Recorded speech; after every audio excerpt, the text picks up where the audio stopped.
like all the porns we already said, just like 9/11, just like Oklahoma City.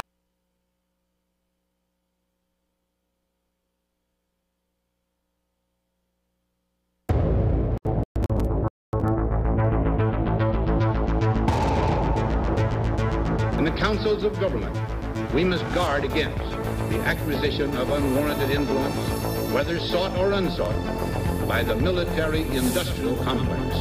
In Dallas, Texas, 3 shots were fired at President Kennedy's motorcade in downtown Dallas. The first reports say that President Kennedy has been seriously wounded by this shooting. It is a big idea, a new world order. It was almost as if it were a planned implosion. It just pancaked. Either you are with us or you are with the terrorists.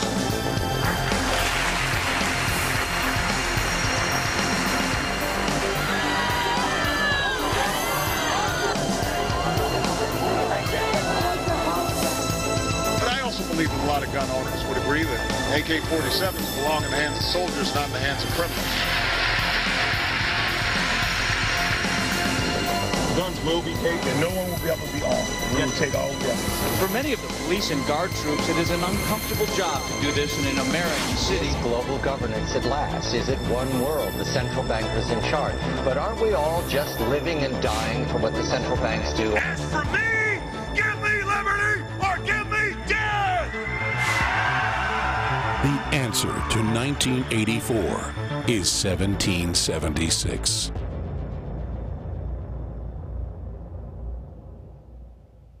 Welcome to the Infowars Nightly News. I'm your host, Rob Dew, and today's date, it's the day after tax day. It's April 16th, 2013.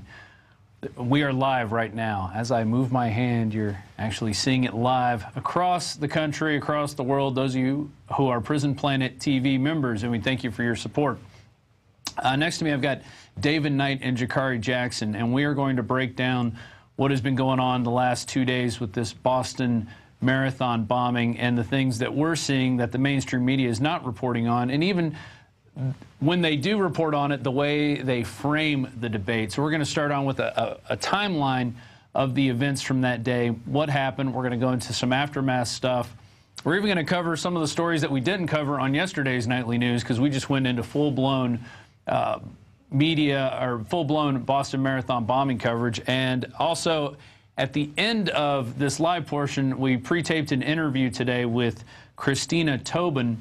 She's from freeandequal.org. She's an organization, she's started an organization that's basically trying to put an end to the two-party system, trying to bring the voice of the independents up, which means there are going to be a variety of opinions out there in that independent world. And not all of them, you know, that I agree with, that's for sure. But, you know, it's better to have, I think, more opinions than one opinion coming from a fake Democrat and a fake Republican. And with that, we're going to get started. Got our 2 co-panelists here, Jakari Jackson, David Knight. And guys, let's just start off. Let's start with the bombing today. What happened and what, you know, what's the media been doing? Well, I guess the first thing is there was a lot of confusion. Initially, there was a bombing at 2:50. And, of course, some of the first runners were getting through about a couple hours before that, the fastest one. So they kind of waited until there were more people massed at the finish line. And there was a lot of confusion yesterday on the Twitterverse about the fact that the Boston Police Department had announced that they were going to do a controlled demolition.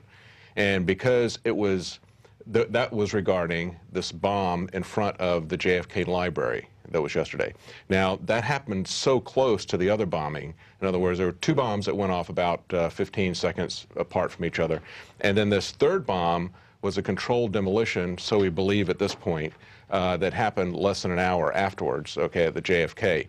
Now, when people saw that being tweeted, some of the timestamps on Twitter, because of the time differences, people on the West Coast looked at that and said, that was tweeted before the bomb. We believe that that's not the case. We believe that that was done afterwards. But looking at the timeline that Fox put out, it is kind of interesting what they put out. They say that the Boston police are changing the story.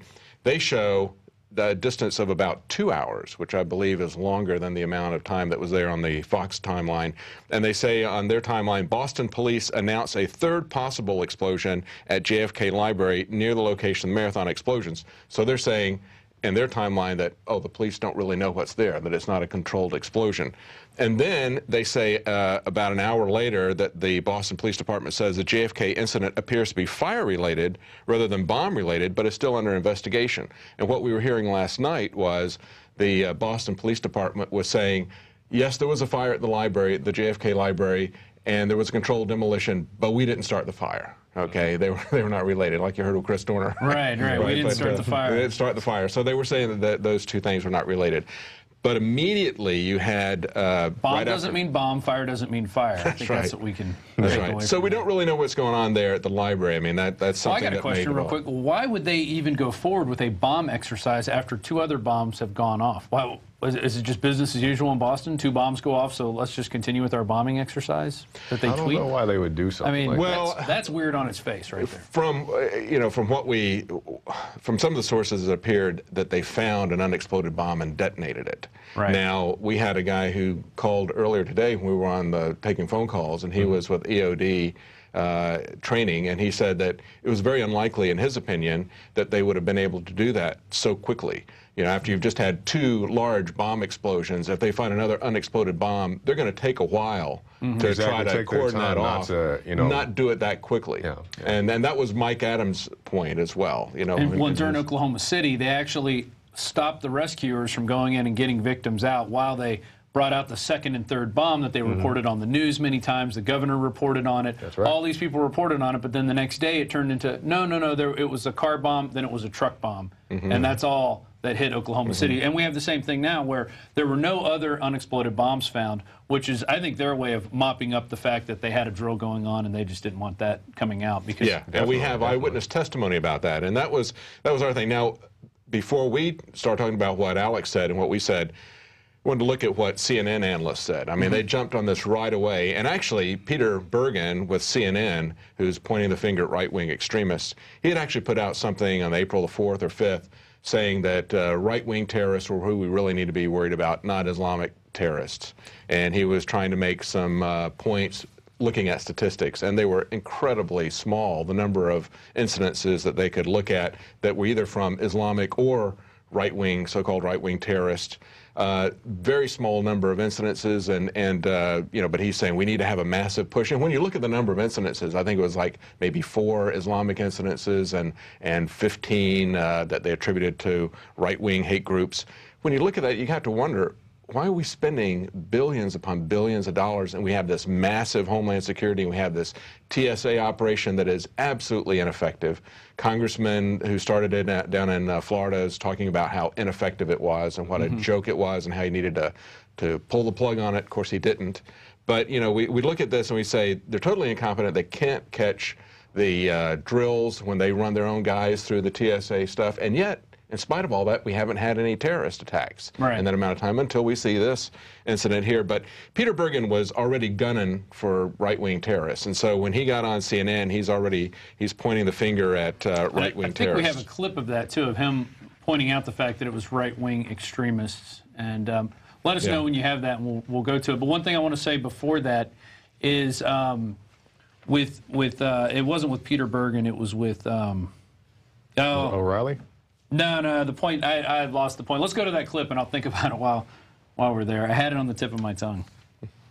National security analyst Peter Bergen. Peter, does this, obviously, we don't want to speculate. We don't know what this was, but is there reason for people who deal in counterterrorism to think that this is an act of terrorism? Or suspect it strongly, at least? Sure, although I'm reminded of Oklahoma City, which was a bombing, which was initially treated as a gas explosion. So first reports are often erroneous. Right. But, you know, the fact that there were 2 explosions, I mean, 2 bombings.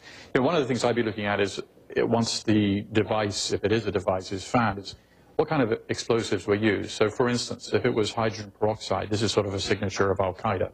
If it was more conventional explosives, which are much harder to get hold of now, that might be some other kind of right-wing extremists. And we We've seen a number of failed bombing attempts by al-Qaeda using bombs, Najib al-Azazi in 2009, but we've also seen other extremists.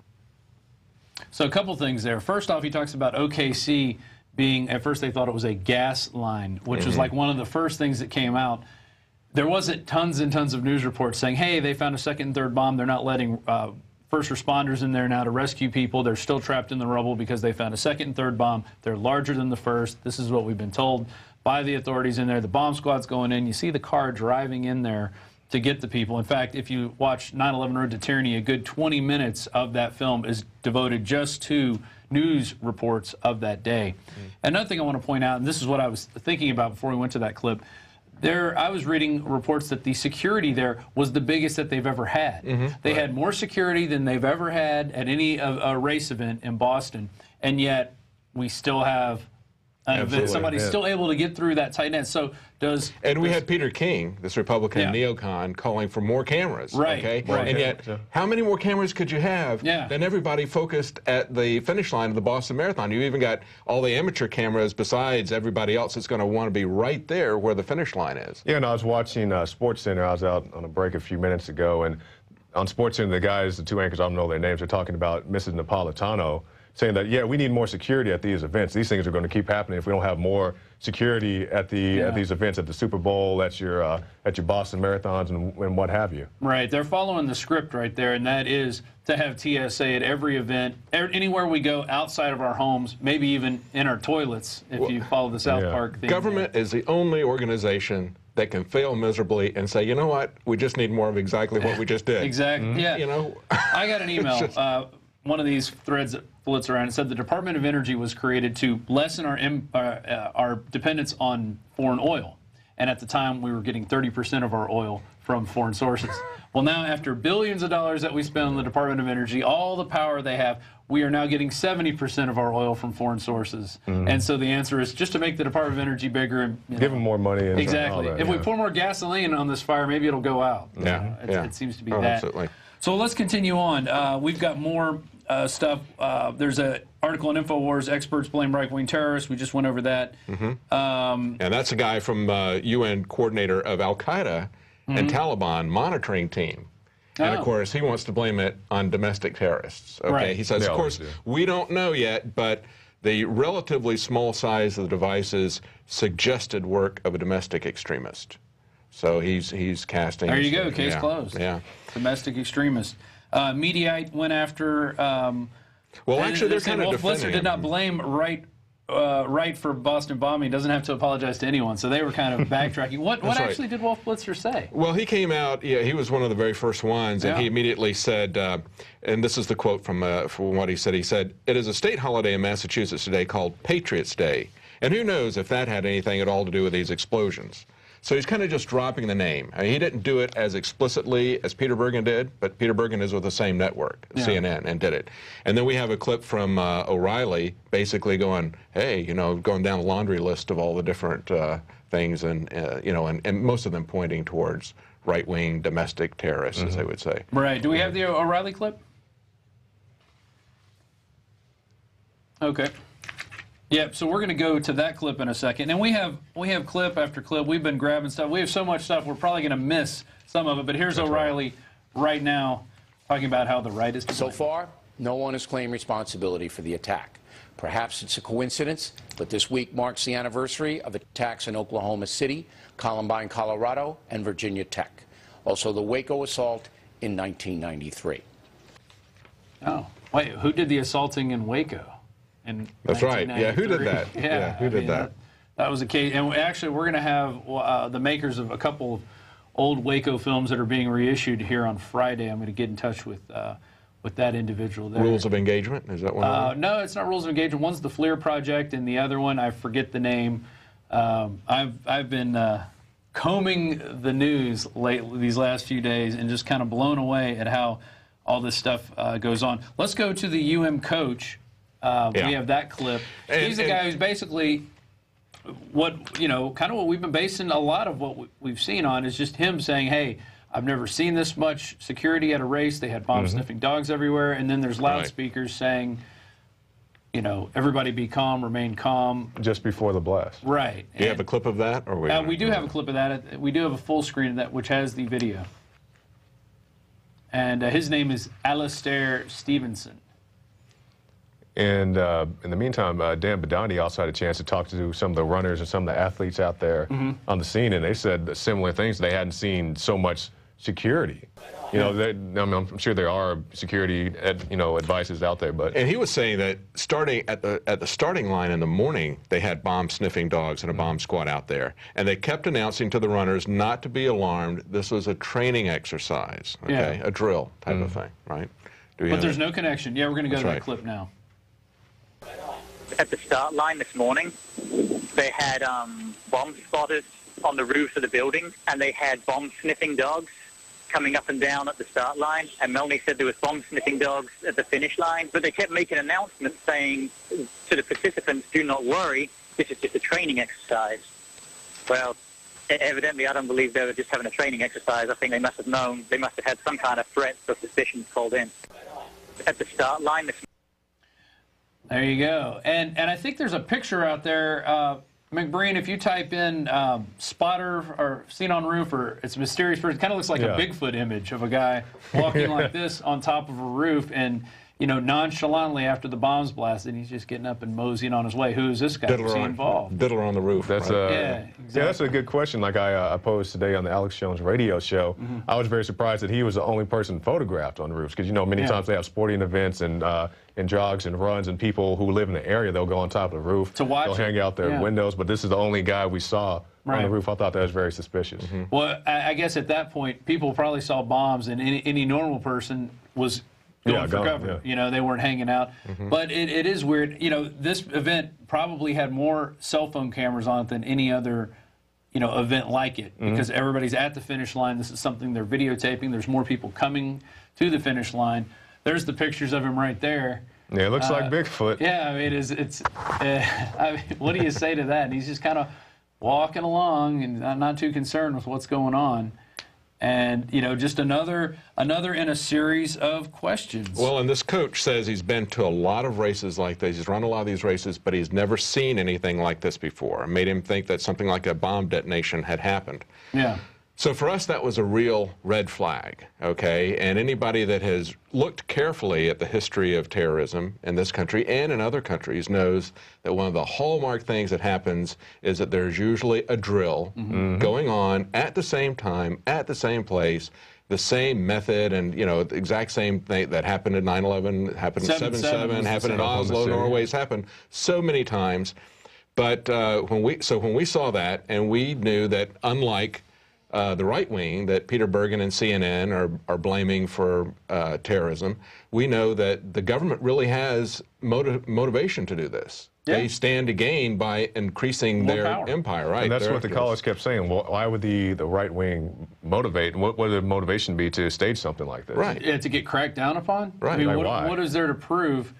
So history proves those who fire first are the losers. When you fire last, when you take that first shot, that's when you're gonna have the moral authority. You're gonna have the moral of course, nobody has taken credit for this either, which is also highly unusual, right? And there's even a comment in one of these other articles where I think it's Chris Matthews says, you know, those right-wing guys, they never even take credit for all the terrorism that they do out there. And it's like, well, maybe it's because it's being blamed on them, and they're not doing it, right?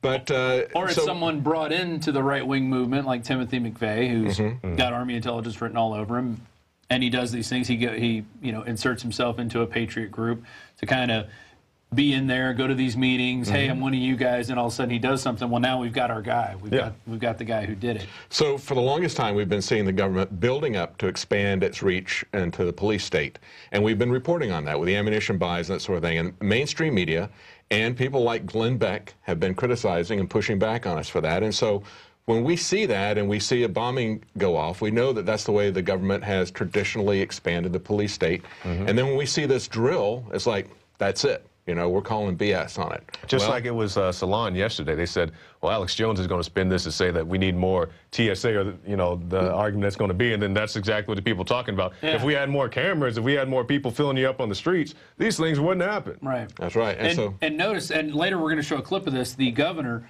basically declared a state of emergency police state in Boston where they have cops everywhere. They're checking bags randomly. They're doing it in New York now. So they're using this as an excuse to just go in and just start violating people's civil everywhere. rights. Not just in Boston, where there's you could say, kind of an active crime scene, you know, in the immediate aftermath of it. But they're doing it across the country. USA Today was filled with pictures all across the country. People getting their bags checked. Military people coming up to give me your ID, you know, take out your wallet, let me look at your wallet, that type of thing. And that's just to train and condition people. So The Blaze and Salon jump on Alex Jones right away. And listen to what The Blaze says. It says that talks about Alex Jones and says, well, he doesn't have any legitimate evidence to back up his claim. However, he points out that the Boston Bomb Squad was also conducting a bomb drill on Monday. It should be noted that it certainly wouldn't be strange for the Boston Bomb Squad to be training with bombs on any given day. They are the bomb squad. That's their analysis. Yeah, you know, there that's you how go. It works. In-depth analysis, and they're. You know, we're going to have a bomb drill, and right along near where the running route is for the Boston Marathon. That's normal on the same day. You know, that's how we do things. That's right. You know, if it's an IndyCar race going through the streets of Milan or something, we're going to place fake bombs everywhere and blow them up just to do training exercise while this other event's going on. Yeah, does that make sense? That doesn't make sense. And when they've got all the bomb-sniffing dogs and all the people from the bomb squad going all over the finish line and they don't find anything, and you've got everybody in the world with a camera on the finish line and they don't... but the answer, of course, is to have more bomb squads, more security, and more cameras. Okay. And then we go on to this Natural News article, official story unraveling for Boston Marathon bombing. Clear evidence points to bomb squad's prior knowledge. Absolutely. There's Mike Adams doing his. We have David Axelrod telling Chris Todd, I'm sure this is going through the president's mind. We really don't know who did this. And then he goes, it was tax day. I don't know if we have a clip of that, but we do have, that article. We don't want to miss Chris Matthews chiming in on this, okay? At about 10:30 last night, this was reported that on The Blaze, that he said, domestic terrorists tend to be on the far right. Well, maybe he's never heard of Bill Ayers, exactly. Obama's mentor, the guy that he loves so deeply. And he says, and he thinks it's very significant that there was a bomb, a fire, something like that at the JFK library, and which the Democrats like, JFK, and not at Bunker Hill or something like that the right would like. And then he has, this is the last quote I want from him. He says, let me ask you about domestic terrorism as a category. Normally, domestic terrorists, people tend to be on the far right. Well, that's not a good category. Just extremist. Let's just call them that. Do they advertise after they do something like this? Do they try to get credit as a group, or do they just hate America so much, or its politics or its government, that they just want to do damage, and they don't care if they get credit at all? Very odd. What kind of movement is going to do something like this and then not want to take credit for it? Exactly. You know, Whether you're talking about something like the IRA or you're talking about Al-Qaeda or whatever, when they do something like that, to them, it's like, I have power. It's a badge of honor. Yeah. Look what I was able to do to you. I was able to get in your face and give you a bloody eye, right? They don't look at it. I mean, if they got the mindset that they're going to do this to somebody and they don't see it as a cowardly act as we would, okay, they think it's, I pulled this off, and they want to brag about it. And even when you have individual murders, like Alex was talking about, they love to send taunting clues to a serial killer, loves to send taunting clues to the detectives. Right? But, as Chris Matthews says, these right-wing terrorists are always doing all this stuff, and they never even take credit for it, Very odd. I think we have another clip from the BBC. Even they chimed in on it with their own mentioning of right-wing terror, just kind of throwing it in there. Isn't it funny how all these media organizations, these national media organizations, that's Al-Qaeda, right-wing. Al-Qaeda, right-wing. It's to bring that together so people, when they hear Al-Qaeda, they think right-wing, or when they think right-wing, they or hear right-wing, they think Al-Qaeda. Let's go to that BBC clip. And the other thing I think I'd say is that if this does turn out to be terrorism, don't immediately jump to conclusions about who's responsible. There's some... It's more than rumour, it's chatter from within the intelligence services that suggests that it might not be what one's mind perhaps leaps to of Islamic radicals, but that it could be homegrown extremists who, of course, have attacked in the past within America. Indeed, one recalls the Oklahoma bomb, of course, which was attributed initially to... Of course, it must be right-wing extremists. This is the only thing I could point to. Exactly. Well, it's kind of interesting that with Operation Gladio in Europe, all the way through Italy, when they were attacking, that was right-wing terrorists, okay, from NATO. and they were trying to make the communists look bad. Yeah. You know, they were going after the assassinated Prime Minister Aldo, and had this massive wave of bombings there. And as the Italians investigated, they found out that it was actually these NATO right-wing terrorists. But so it's very that was government sponsored. Yeah, but it's a false flag. You know, they do it and then blame it on the other group. You know, which is what we are believing is happening here, but just the other way around. Yeah, it's very fishy. We have another eyewitness authorities must have known about bombing. That's an Infowars article. Also, there was reports of that day of the runners when they were picking up their race packets of a lady saying that you guys are going to die by participating. Oh, yeah, I remember that. The Squamish man, I think, was the headline. The Squamish guy from, yeah, we had a chance to cover that yesterday on the Alex Jones radio show. And it's just like you said, somebody got a tip saying, hey, if you guys participate, you're going to die. Yeah. And then you have these bomb-sniffing dogs and other drills going on. And it was the first time that they put out this new safety pad that was going to help them do triage and reporting when there was a massive civilian casualties and event. First time that had ever been used. That was rolled out for the... And you had a caller on today that said the head of Homeland Security happened to be there? Yeah. Yeah, and head of FEMA, I believe. Yeah, was the head of Homeland FEMA. Security, yeah. Somebody else from Homeland Security. It was the head of FEMA happened to be there, and hey, what are the odds? I mean, it's just all these amazing coincidences. Several high-up officials. That's right. Let's move on. We got the Family Guy clip that was actually pulled off of YouTube at this point. I don't know where you'll be able to find it. Maybe embedded in one of our broadcasts. Well, you know, I was searching that this morning, and several people have posted Watson's article on YouTube. Yeah. So you can go and search for it. I'm sure the title's been changed, but you can probably find that same article on YouTube. Okay.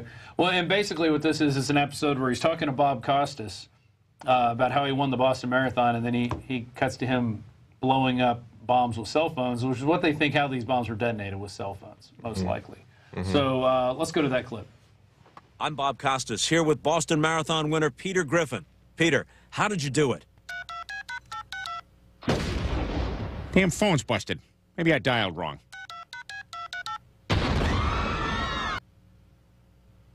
And I would like to point something out. I talked about this in the Alex Jones radio show today. Many people were complaining saying that those clips were spliced together. Now, there has been a re-edit of that show. The clip you just saw was the original edit where those two scenes were back to back. And I guess in a edit after that, they chopped those two clips in half and put them at the beginning of and the end of the show. So a lot of people were attacking Watson, saying he spliced those together. No, they were spliced apart after that episode originally aired. And that aired, what, in March? Yeah, it aired a little while ago. And he kind of addressed that in his video. And his video was over 4 minutes long and had like that 14-second clip in it. Right. And YouTube pulled it down. Immediately. Yeah. And the whole thing, the whole episode is gone from Hulu. So you can't see it on Hulu and other places. Yeah. But you can still find it on YouTube. Yeah. That's how they bury it. Let's move on. Oh, one other thing, too. All right. That episode was called Turban Cowboy. And it was also an effort that we see over and over and over again. Al-Qaeda. Yeah, to link the Tea Party with Islamicists, terrorists. Because Peter Gergen's a Tea Party guy. That's right. Yeah. Amongst other things. Senator Defense Hagel looks to Pentagon for law enforcement. So now we're going to have the Pentagon out there running, beefing up the law enforcement. That means troops on the street. That means TSA in your pants everywhere you go. You want to go to the mall, we got to fill you up. That's right. When you get a taco, we're going to fill you up. And that's the aftermath. That's what everybody's saying. That America will never be the same again. This is going to be like September 11th, and we're going to lose our freedoms, and it's a good thing. Yeah, this is all for security. And let's go to, we got a Fox article, Boston attack underscores growing threat of IEDs. Yeah, and this is the new thing, because we all know about IEDs. Those were the things used overseas primarily. They have the improvised explosive devices that are pretty large in other countries. I'll read you this section here.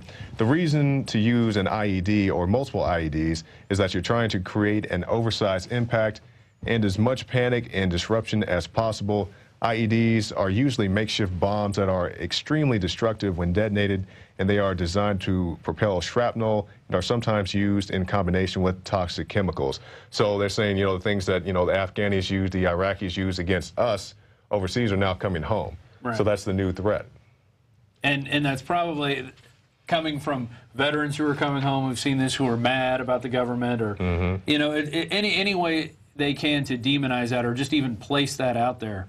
to just keep that narrative going, that it's possible that this was done by some pissed-off right-wing American. Yeah, that's what they want you to think. And we'll move on to our next article from Fox. This is drastic security changes coming to large-scale public events, experts say. Now, this is similar to what I was alluding to earlier about watching SportsCenter. They said Jen Napolitano says we need to have more security at the Super Bowl, at the Kentucky Derby, at the X, Y, and Z. Otherwise, we're going to have more bomb threats and more mass shootings. Mike DeCappa, director of public safety consultants, said major changes to how law enforcement officials prepare for and respond to emergencies at events with thousands of participants, supporters, or bystanders will absolutely concur following the 2 bombs near the finish line of Monday's marathon. So there you go. And it's got to be said that when you go to the Fox website, their news website, these articles are like one after the other. Okay, so More it's security, like, more security. Yeah, exactly. You talk about fear mongering. Okay, people accuse us of fear mongering and paranoia or whatever. I mean, it doesn't get any worse than this. You know, except that we're talking about, we're saying, hey, there's something here you should worry about. You know, we need to make sure that the government follows the laws, that we respect individual liberty and individual rights and everything. They're saying, hey, be afraid and throw everything, have more security. Yeah, and they have no personal responsibility. Yeah, right? This is the exact narrative that we warned of yesterday that Salon criticized us for, because we said, get ready, they're going to say we need more security, we need more cameras, and sure enough, more security, more cameras just a day later. Right. Oh, yeah. So, and of course, there's going to be plenty of money for that. You know, there's always money for more cameras. There's always money for robots. There's always money for TSA. Or even bagpipes. If you're Janet Napolitano, you can put out a our $1,000 uniform. Yeah, you can have bagpipes, $1,000 uniforms. You can send your kids on a $2 million vacation to Mexico. And I mean, there's nothing wrong with that. We can't have any tours of the White House, but you know, the kids still get to go on spring break. And we'll go to our next article. It can happen anywhere. Now, yeah, this is pretty much the gist of this article. I'm just going to read a short Bomb drills piece. will happen at any time, any place. We do know the FBI said the explosions were well planned. We know that the Boston Marathon is seen around the world, and we know that 3 people are dead, including an 8-year-old boy, and more than 100 injured, and countless lives have been scarred. So if September 11, 2001 was the day our innocence was taken, then April 15, 2013 is a reminder that it is never coming back. So they're pretty much saying Never we got coming raped, back, is what, you know, this article is never saying. coming back. Say goodbye to your freedoms. Yeah. Yeah. Yeah. Yeah. I believe I have just a couple more here. Now, this is switching ground a little bit. This is talking about gun bill supporters struggling to round up Senate votes. Now, the amendment in question was offered by Pennsylvania Republican Senator Pat Toomey and West Virginia Democrat Senator Joe Manchin. It would expand background checks to gun shows and internet sales while exempting some personal transactions. So they're saying, well, you can still sell your gun to Bob down the street, but we don't want you to buy ammo on the internet. And that's the thing I just can't understand. You can go to the liquor store, you can go buy as much liquor as you want, you can go to Home Depot, buy as much explosive, you know, materials as you want. But if you want to go buy, you know, 100 rounds, 200 rounds of Which you can shoot off in a weekend. I mean, you can shoot that easily at the range and within an hour. Yeah. Within an hour, you know, because that's going to be the new thing, because just like we did that bullet report, I want 100 rounds. Well, you can only have 100 rounds. So next week, if I go buy 2 rounds, 200, like, why do you need 200 rounds? Yeah. You just bought 100. Yeah. Why are you keeping track of me? Yeah. Why do you care what, am I an adult? I'm paying. I'm not stealing it. Yeah. But that's the new thing. They're saying that we'll give you just this little thing. You can have your little private transaction, but we're going to be on you at the gun shows. Yeah. We're going to monitor your internet activity. And the gist of this article, again, the headline that's not here, but on their main website is gun control holstered. Okay? Don't believe it for a minute. Yeah, right. Okay? This is, they're playing possum. They want you to get distracted with this bombing. They want you to think that, oh, it's all right, we've won now. Don't believe it for a minute, because if anything, this bombing has made the people on the left even more fearful, even more irrational than they were before. And more emboldened to come after more rights. Absolutely. It's like, how could you support that? I mean, look at the carnage on our streets everywhere. I mean, yeah. But they don't want to talk about the facts that, you know, these acts are continuing in cities like Chicago because they won't address the gang problem. They won't address the drug problem. Yeah. They just want to talk about the instruments that they're committing their acts with. You know, these guys start hitting each other with hammers, and we try to ban hammers. Maybe what we should do is pass bomb control laws. Yeah, no more bombs. No more I heard a joke the other day. It's time. It's time. Now it's time. I heard a joke the other day that if America wants to end the nuclear threat, we just need to declare ourselves a nuke-free zone. Yeah, that's right. We're nuclear. North Korea, we are nuclear-free. That's right. Stay away. Just leave us alone. we are undefended. Now, this is my last article for this section. Now, this talks about printable guns, and we've had these guys on our show many times, and this is the thing talking about things that people are scared of. They're very afraid of these printable guns. They don't want you to be able to print something in your home, even though the military is looking into the same technology, and that's perfectly fine. Right. But if you want to make a magazine at your house, they have a problem with that. And we'll look at this. Lawmaker seeks to extend 3D printed gun ban bill to ammo, magazines, and other components. Other components being such as maybe you can't print the entire gun, but a lower receiver for an AR-15, which you can see right there in that picture. Since late last year, he's pushed for renewal. This is New York Congressman Steve Israel of the soon-to-expire Undetectable Firearms Act as a measure to prevent a future where plastic guns are created as easily as ink is printed on a page. So they're very afraid that you can make a magazine for yourself. You could potentially make whatever you want. The technology is advancing rapidly, very rapidly. They're to the point where they think by the end of the year they might be able to make an entire gun printed. And to be and clear, shoot many bullets out of it too. Yeah, not just one or two. And to be clear, this Undetectable Gun Act, Undetectable Firearms Act. Yeah, that is something that's coming up for renewal. They've had that before, where they outlawed fully plastic guns that didn't have any metal components. But what they're doing now is they're going to extend this to anything that is any components that are plastic, okay? And it's broader than the 3D printing of the components, because what it will do is it doesn't just outlaw it if you 3D print it. If you injection mold that plastic component, it's still going to be out, right? And as somebody pointed out in the article, even the magazine that Cody created has a metal spring in it, so it would still be detectable. It isn't like even the magazine itself is undetectable. Well, and if anyone's going to do this on a mass scale anyway, they're going to make a mold out of the printable material, and then they're going to inject a mold after that fact. That's why that is put in there, to catch that. Because if you're going to mass produce, that's the way to do it. It's not with a printable. And it should be pointed out also that this Steve Israel guy, I mean, he's very high up in the Democrat hierarchy. He's a Long Island Democrat. And he's also the one who came out with this no-fly, no-buy thing, where if you're put on the no-fly list, and we've seen how many people get put on that and they don't know how they got on it. Yeah, without any reason, no explanation, whatever. If you're put on that list, you would not be allowed to buy firearms. Yeah, you have no reason for being on it. You don't know why you're on it. You don't know how you get off of it. Like I said, we've seen children being placed on this, and I don't know if they ever got off of it.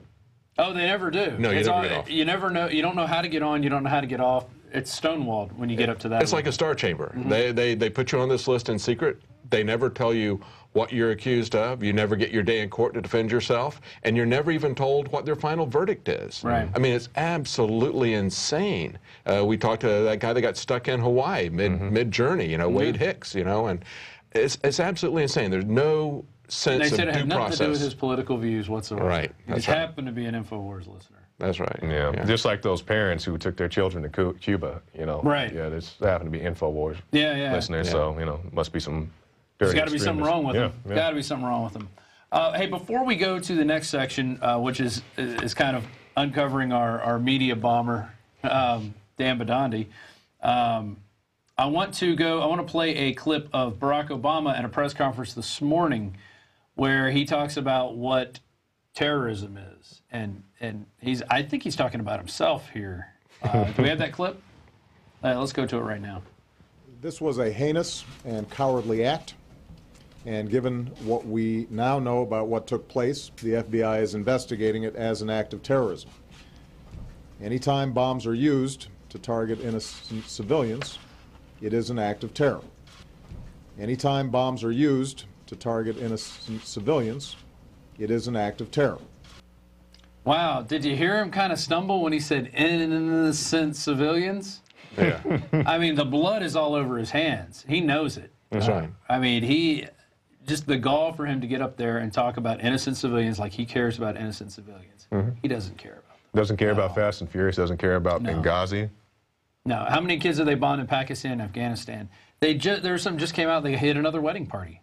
Yeah. What were these innocent civilians? Well, we thought they may have been Al-Qaeda, so we bombed them. You know, that's always they hit the one guy. excuse. Yeah. One or two guys. It's always one or two guys. Right. And they do double tap. Yeah. So they hit the area, they wait for responders to come in to try to help people who've been hit, and then they pop which them is everybody's natural instincts, and then they hit those people. Right.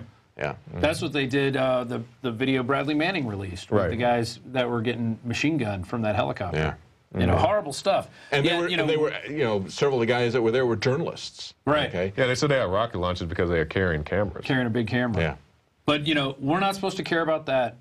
We're not supposed to, you know, we can only care about the citizens on our soil that get killed in these attacks. But anywhere else in the world, it's okay, and that's open game. And it's not even just the American citizens on our soil, because they don't want you to care about Brian Terry and the other people that have been killed in Fast and Furious. Exactly. And you have to ask yourself, like you just said, are they really going to care when they come and they start doing this in America, right? Yeah. Are they going to be able to distance themselves because they're doing this from a small bunker that's very far away, you know? Right. It's finally here, the first drone strike on American soil. You know, and it's going to be a bank robber or somebody really bad that's dangerous. There's the rumor they were going to use it for Chris Dorner. And I bet there have been people that jumped up and clapped, and we knocked down that cabin, but we knocked down the whole force too. Right. But we got that one guy. Yeah, and he's a cop killer. Yeah. Yeah. So. Exactly, and we'll never know the truth on that because they got their man That's right. at that point. All right, now we're going to go to, in case you missed it, we played it several times on Infowars, and it's Dan Badani kind of bulldozed his way into two press conferences. There was one in the early afternoon and one in the evening. The police commissioner was there, the FBI special investigator, the governor, the mayor. I even saw Elizabeth Warren in the audience of the second press conference. And, you know, here's a guy who gets up and just starts asking questions about, you know, stuff that's been reported in the news, and he wants explanations for it. Right. And he's kind of shunned. He's kind of just People pushed off to the side. People trying to talk over him on the mics. Oh, yeah, big time. And so we played the stuff yesterday that we pulled off of live TV. Dan actually sent us the actual footage, and we'll get to that in a second, the actual footage from his camera. And I also included some other clips in there in addition to him trying to get his questions in. But he created a big media presence by doing that, him and Alex. But, I mean, the combined force was just amazing. So we're going to start with the Huffington Post article. False flag, or hashtag false flag, Boston Marathon bombing brings out conspiracy theories. And, you know, they talk about how, you know, they mentioned Dan Badani, Alex Jones, and how the governor just said, no, next question. Next one, and this is getting into a little bit of name-calling, Business Insider. Obnoxious troll asked Massachusetts governor if marathon attack was a false flag. During a press conference intended to provide updates regarding the investigation into the bombing of the Boston Marathon, one individual present asked Massachusetts governor if the bombing was a false flag attack. False flag is a war term referring to a perpetrating an attack under the guise of the enemy for the purposes of making them look bad. And then Senator Elizabeth Warren and DeVille Patrick were both in attendance. I kind of like the Atlantic Wire's article, which is next. What is a false flag attack, and what does Boston have to do with this? So then they go into like what a false flag attack is, talking about it, you know, the historical precedent for such a move by the government, who's calling Boston bombings a false flag operation. To me, it's a pretty well-written article considering, you know, they're framing it a little bit in an attack form. And they go into the things that we're talking about with the loudspeakers, about everybody remaining calm. You know, remain calm. We come in peace. We come in peace. Yeah. Next one. This is from, where is this one from? This one might be Media Matters. Oh, this is the Slate. Okay. Why the conspiracy theorists will have a tough time with Boston. That was Slate right there. And they talk about it more. Too many cameras, too many witnesses. Bad information dies quicker these days. They talk about why our theories have no merit whatsoever. But each one of these, they mention Alex Jones, Dan Badani, Infowars.com. So at least they spelled the names right. Well, and actually what they just said there is not true, because we're going in and we're getting people like this University of Mobile coach talking, and that was just discounted offhand by USA Today, saying, oh no, nobody is saying that in the media or in law enforcement. Right. It's like, yeah, but the people who were there are saying that, which is, but of course they just throw that out because it's not being done by the media, the government. That's so right. they really don't know what they don't have a plastic badge on their chest. Yeah, exactly. Or they don't wear a clown uniform. We need official stories. Exactly. It's only what the officials say. That's how we have to trust. And now they've come out and said there was no extra bombs. The JFK fire had nothing to do with this. You know, don't pay attention to that guy walking up on the roof. Move along. There's nothing to see. Yeah. Moving on. Bombing truther crashes Boston press conference. He's already labeled a bombing truther. Yeah. Bombing truther. And they're calling leading the liar. truther's charge, unsurprisingly, is mega troll Alex Jones. Remember him, who claimed on his radio show Monday that the attacks must have been a false flag. And they say even Glenn Beck's The Blaze can't distance itself far enough from this position. Good. You know what? When it comes out that it was a drill, which they'll announce a few months later, they'll announce that, and then it won't be, you know, it won't be like, hey, Infowars was right. It'll just be like, here's the next thing we're going to show you. Oh, yeah. And now here's the media matters. Alex Jones and Boston Blast, U.S. government is prime suspect. And there they show this, you know, animated picture of Alex, not even from that day that was going on. They show his tweets. Here's the rest of the article. His theorizing culminated in Infowars correspondent Dan Badani questioning Governor Patrick about the conspiracy directly. But what is this showing? This is showing one guy with a camera can get up there and make all these newspapers and all these reporters actually sit and write about it to try and discount it. Exactly. Because if they left it sitting out there, then, you know, oh, well, now it's suddenly validated that we're asking questions. Why aren't they, now they're totally ignoring us, but here they're ridiculing us. They're not just ignoring us now. Now they're laughing at us. Yeah, just like Stuart Rhodes said today when we were doing Overdrive on the Alex Jones radio show. I mean, it's great that Dan went out there, but there's strength in numbers. Oh, yeah. Imagine if we had 4 or 5, 10 people like Dan Badandi. Yeah, and saying, yelling at these guys, answer the question. Yeah, You're and then they're like, no, cut his mic, and then cut this guy's mic, and cut that guy's mic. Like, they're going to have to answer something at some point. Exactly. It reminds me of the Piers Morgan thing with Alex Jones. Yeah. Everybody's they're laughing at him, they're calling him a troll, all this stuff, you know, but, and people are going to stop and say, but wait a minute, what is a false flag? I've never heard of that before. They're going to start looking at it and they go, yeah, there was a drill there. Oh, yeah, there was a drill at this other place. There was a drill at this other place. And the other one, and the other one. You know, they're going to start looking at it. These guys all have, you know, connections to MI6 or CIA or FBI. What's going on here? You know, like all these fake bombings that didn't take place, you know, where the FBI thwarts it, they were all being helped out by FBI informants. Right. They were getting, the FBI informant was getting them the bomb. Came up with the idea. You know, they were reported by the New York Times. Yeah, exactly. But you know, we don't know They're what we're talking credible, about. of course, right? Here's another one: Boston Marathon bombing conspiracy theories. 5 fast facts you need to know. So they throw it in there. It's Patriots Day and Tax Day. Oh my goodness. Mysterious Facebook page, which I don't even think we went into the Facebook thing because you can change those Facebook things. Isn't it funny how email has got date stamps, but nothing else ever made since then can have a proper time and date stamp on it? Like Twitter can't, Facebook can't. Nobody can have these proper time and date stamps but email. That was the only, and that was invented, what, 98 or 95, you know? That's right. Even before that. Here's the man on the roof. They talk about it. What are the other two? They have a couple others in here. The false flag angle. So, you know, there, and then finally, one of my favorite places to get news, Mail Online. Conspiracy theorists claim Boston was a false flag attack arranged by the government. They go into a pretty lengthy article. They even actually show a picture of Dan Badandi and right next to him, Alex Jones. Yeah, I love how they got that old dated picture of Badandi. There it is. And why are you standing in front of a green screen? And every one of the tweets, I love it. They cover the tweets that Alex put out. You know, they're mentioning false flag attack. Every single one of these mentions those aspects in there. You know, even if they are making fun of us, they're putting it out there. It's going to make their readers go, wait, what is, you know, like you said, what is a false flag attack? And then that's going to lead them down the rabbit hole. Which and is then what they're going to end up Alex. watching Terror Storm, and 3 hours later, they're going to be, whoa. They'll get that 15-day trial to Prison Planet and blow their mind. Exactly. In fact, if you're out there watching, I'll go to this camera here. If you're out there watching right now, go and you're watching this on YouTube, go to Prison Planet TV. You can get a 15-day free trial. You can watch Terror Storm for free.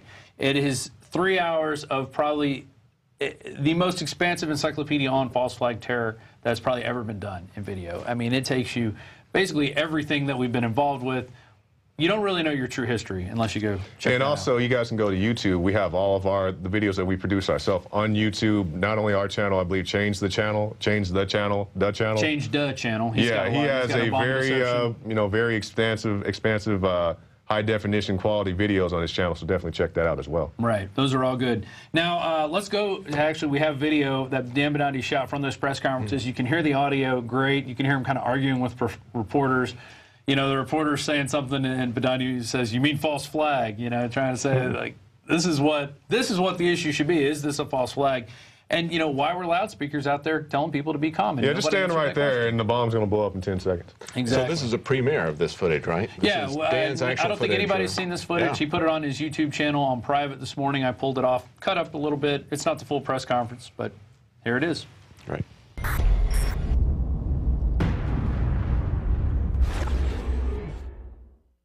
Is there any security footage of any of these explosions?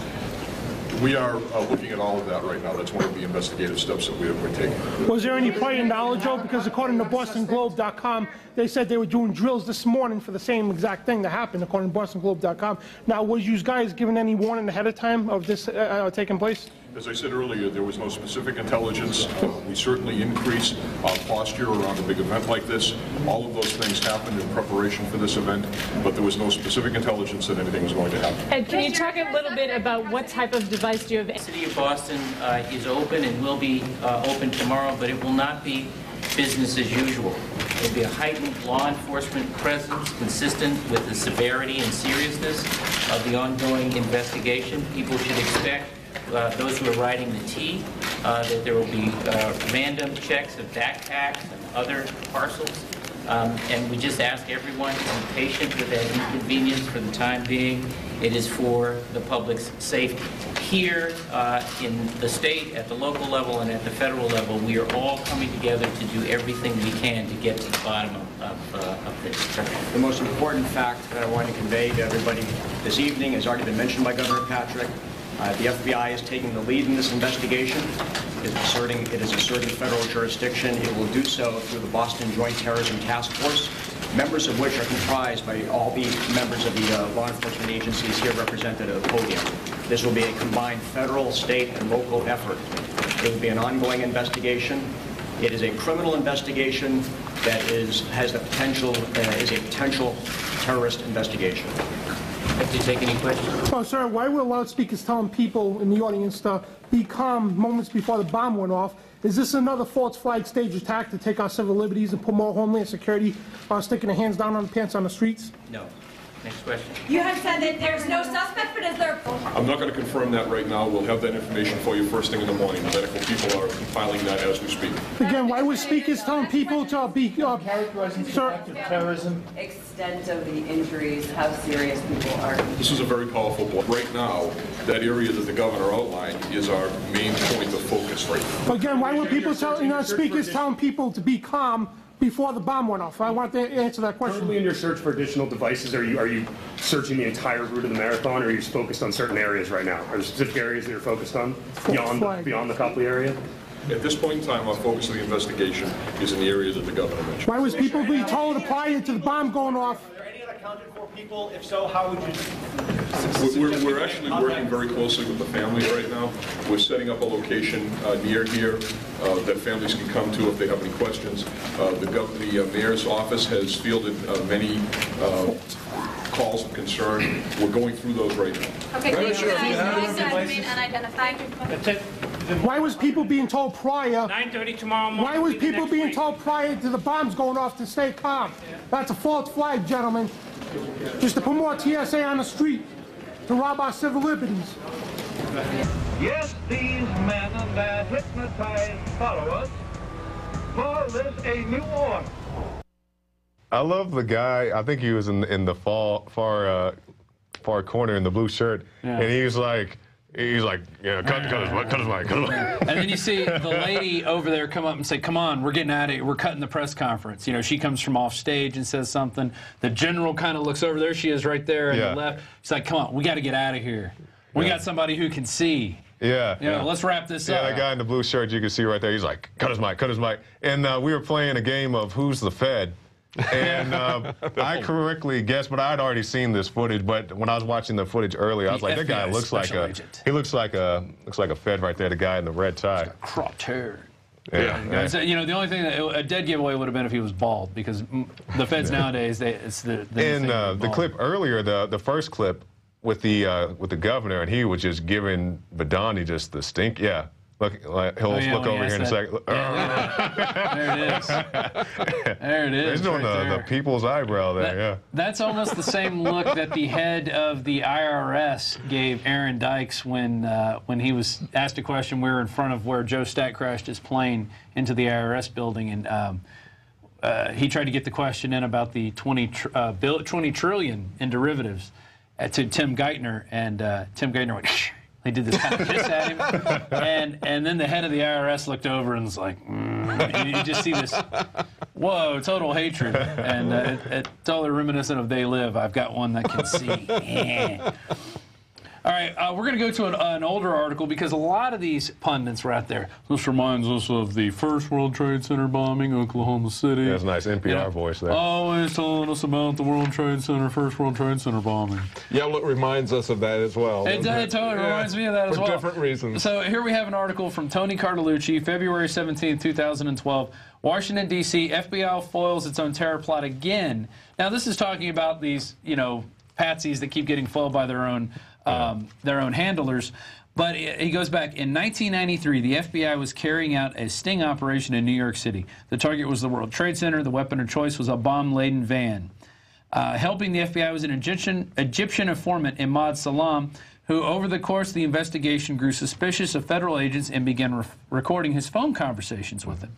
From these recordings released by who? The New York Times, of all people. It turns out that the FBI switched out the inert device for real explosives at the last moment, resulting in an attack that killed 6 and injured over 1,000. Did anybody from the FBI ever go to jail for that?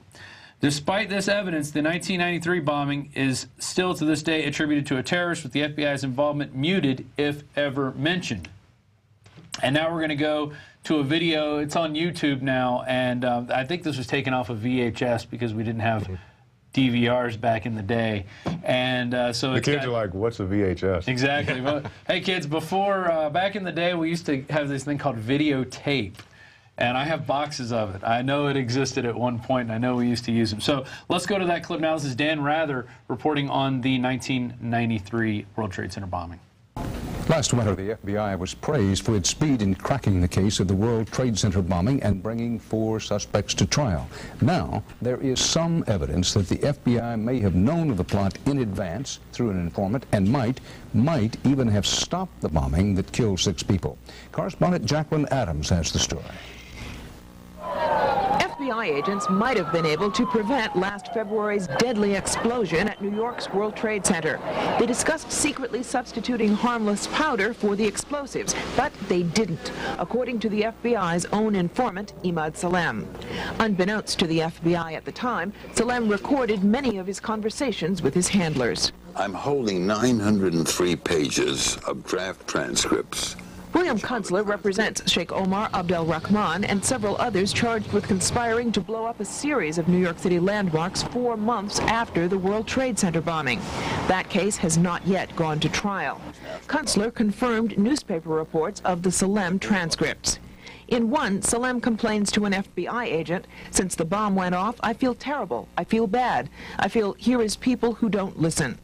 The agent replies, "Hey, I mean, it wasn't like you didn't try and I didn't try. You can't force people to do the right thing." There is material in here to show gross governmental misconduct. Today, attorneys for the defendants in the ongoing World Trade Center bombing case formally asked for the transcripts of Salam's tapes. Quite frankly, beyond me, why now, the 4th week into the trial, we still don't have these materials. Yeah, those materials will probably never really see the light of day in terms of what, you know, there's transcripts of them, you know, and it shows without a doubt the FBI was involved. We would be crazy to say that the government created something like would that. ever do anything like that. Right. And yet, you know, the death toll was twice. The number of injuries was 10 times the number of people injured here, and yet, and the FBI orchestrated it but we shouldn't. Yet they're not the prime out. suspect. They're in charge of the investigation. Right. And you know what? No doubt the FBI will find out who did this. It'll be some patsy or something. They're going to find somebody and blame it on them. And just for the patsies, future patsies out there, they tell you to make your own bomb, or you load your gun with real bullets instead of rubber bullets or blanks. Yeah. You're going to get set up. Exactly. I mean, anybody who gets into bed with these guys, even if what they do usually is they bring in somebody for a petty crime. Hey, we need you to do this. It's like when they get a low-level drug dealer. Hey, you just give us the big fish, we'll let you go. That's what they do with Randy Weaver. They even Yeah. set him up. Yeah. Purposely set him up and then tried to turn him into an infiltrator. And he said, I'm not doing that. Yeah, and it's just amazing that this is what they do over and over again. And it's their MO. Their MO. The usual suspects. There and you we go. know they have a motive. All right, now I want to go to a few stories that we didn't cover yesterday. We're going to cover these, and then when the bombing happened, we kind of threw out the baby with the bathwater, as they say. The first one from Paul Joseph Watson: Big Sis coordinating gun confiscations. And a New York State talk radio host discussed on his program that several sources inside New York State government told him that the Department of Homeland Security played an active role in meeting and collaborating with New York State officials to develop and implement the confiscation scheme that targeted David Lewis and as yet an unknown number of others. Back in March, it also emerged that DHS was working with the Department of Revenue to collect information on gun owners in Missouri. That's right. I wonder how they're getting it through that. Social Security fraud. Yeah. I mean, Social Security fraud. We have to have your gun information. Well, they turned the list over to them twice. Yeah. And what they were doing was they were taking that list and they were checking it against people that had psychiatric care. Exactly. And it goes on with that. Under the New York SAFE Act, anyone considered having a mental condition, not proven, just considered as having a mental condition, can have their firearms seized by police and their Second Amendment rights suspended. The law encourages therapists, doctors, nurses, social workers to report patients they determine may engage in conduct that may result in harm to self or others. So you don't want to get that shot? Yeah, You may have a problem. Yeah, they We have took to a take your 2-hour guns. course, and now they can determine if you're a threat to yourself or others. And this is what's so dishonest about Austin Police Chief Art Acevedo's speech that he made a week ago last Saturday. He's up there saying it, and he gets on the report with us and goes, I only want to make sure that dangerous criminals, convicted criminals aren't getting their guns. And he belabors that point, goes on for a very long time, and then spins around and says, and people that are judged to be dangerous mentally. Yeah, everybody collapse. Right. And let's not just forget that we're talking about dangerous felons. We're talking about felons in general, guys who release balloons. Yeah. We've shown that article several times. Yeah. The guy releases balloons, and now dangerous. he's hit with felonies. Right. And the thing is that, he's saying, oh, these are dangerous people. They've had due process, so forth and so on. Okay, but that's not the case, because if you are accused of a felony, and we know that the bar of what a felony is very low. Considered. Right. And he said, like, I like to have a way to commandeer those firearms, at least temporarily, until we, get to the bottom of the situation. Which probably costs thousands of dollars. And it may never happen. All these evaluations. It may not, I mean, if it's not a pressing issue, like, oh, we got his gun, so we'll put it on the shelf until we get ready. But he's putting it out there as if he's keeping due process. These people have been gone through and judged to be dangerous people, which, as we say, all felons are not necessarily. They might just be releasing balloons. But then he spins it and says, oh, okay, but if it's a psychiatric charge, then we're just going to let one medical person determine that. That's not due process. That's not saying that you're going to have a judge, a jury, a defender. You're going to be confronted with the charges. No, one person fingers you, okay, and that's it. And we're seeing people on the right sign on to this as well.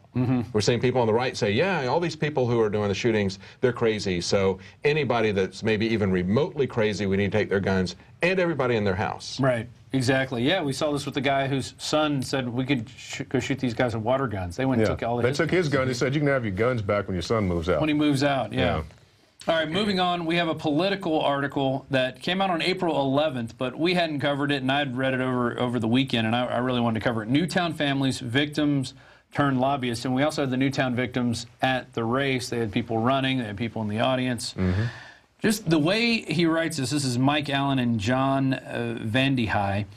The Newtown families, political novices just a few months ago, are now proving to be savvy, effective advocates as they promote the gun legislation that has begun to move through the Senate, which is basically confiscate most firearms. The families are well-educated, many are well-off. They have been polished and sharp on TV. They also have their own lobbyists, several of them, in fact. They don't try to sound like wonks or pundits or operatives. They just tell their heartbreaking story, weaving in demand for action in a respectful, that is respectful but forceful. And what they do is they want to get meetings with senators. And they won't say, we're not meeting with your aides, we want to meet with the senators. There's nothing subtle about the way some of them conclude their visits by leaving a color card with a photo of their slain relative. Nicole Hockley, who introduced President Barack Obama in Hartford this week, hands senators a card with 3 photos of her son Dylan, who was 6 when he was gunned down, which, I mean, it's terrible. But the way they're filming this, one frame shows him grinning, and the card says, honor his life, stand with us for change, and straight out of a speech from Obama, now is the time. Does that sound coordinated? Maybe we should honor the people who gave their life to support the Constitution and to gain our freedoms. Yeah. You know, I mean, there are a lot more people who died for that than children who died at Sandy Hook. Yeah. I mean, you know, it's just, to me, you know, we look at this, they cover this incessantly now for 4 months. It was a horrible thing. But they don't cover the abortion doctor in Philadelphia until everybody makes a big stink about it. Now the Washington Post is there and everything. Finally. What they replied to that was they said, that's a local crime story. Oh, right. As if, but Connecticut is not a local crime story. That's a national crime story. Well, a national crime story is whatever the national media wants to make a national story out of. Pushed for that day. Yeah. Right. Right. Hey, Marcos, tell me, do we have that clip? It was Jakari, and it's basically all the gun grabbers in their own words talking to us. It's called Gun Grabbers, too. The most recent one starts with our Austin Police Chief, Art Acevedo. Yeah, let's go to that clip now. I think that's a good time for it right now. Let's go to that clip. It's not about keeping guns out of the hands of law-abiding Americans, and I'm sick and tired of people lying to the American people. Outright ban, picking up every one of them. Mr. and Mrs. America, turn them all in. I would have done it. Well, obviously, if you go into a gun store to buy a gun and you don't plan on keeping it, but are getting ready to sell it to somebody who's going to use it, you have to falsify the federal form. What are you going to do with that AR-15? Well, the plan is to turn it into the Tucson Police Department. So once I get access, you know, once I actually take possession of it, we'll be handing it into the Tucson PD. Certain guns are not for hunting. They're just for killing people, such as assault weapons. Again. Oh, nice shot. This bill that I authored grew out of a hearing we were having on violence on the border of Mexico. When were you first told or became knowledgeable about U.S. officials allowing firearms to be sold to the drug cartels in Mexico? I don't know. You hear some of these quotes. I need a gun to protect myself from the government. A free people ought not only to be armed and disciplined, but they should have sufficient arms and ammunition to maintain a status of independence from any who might attempt to abuse them, which would include their own government. George Washington. If there are any folks who are out there right now who are gun owners, and you've been hearing that somehow if somebody's taking away your guns, get the facts. We're not proposing a gun registration system. We're proposing background checks for criminals. Congress has repeatedly outlawed gun registration because of the accurate recognition that in other countries and in the United States, in New York City, gun registration has been used as a tool for confiscation. Sandy Hook Elementary and the awful tragedy Well, it's just there. too many guns in the world. What can we do? Should we write You can, around this country, you call your congressman and your senator. In the spirit of gun control, will you disarm your entire security team? We'll get right back to you. You'll get back to me? I told my wife, I said, Jill, if there's ever a problem, just walk out on the balcony here or walk out, put that double-barrel shotgun and fire 2 blasts. You sit on your balcony with your firearm. That's all. So if I do what the Vice President advises me to do, I'll go to jail. What are things that maybe really upset me, and how do I respond to that? Do I grab my gun to go shoot somebody because I'm upset about something? There appeared to be a brief struggle. Then, a 2-year veteran BART officer stands, draws his weapon, and fires. I recognize it's an uphill battle, but I also know that these events are going to continue.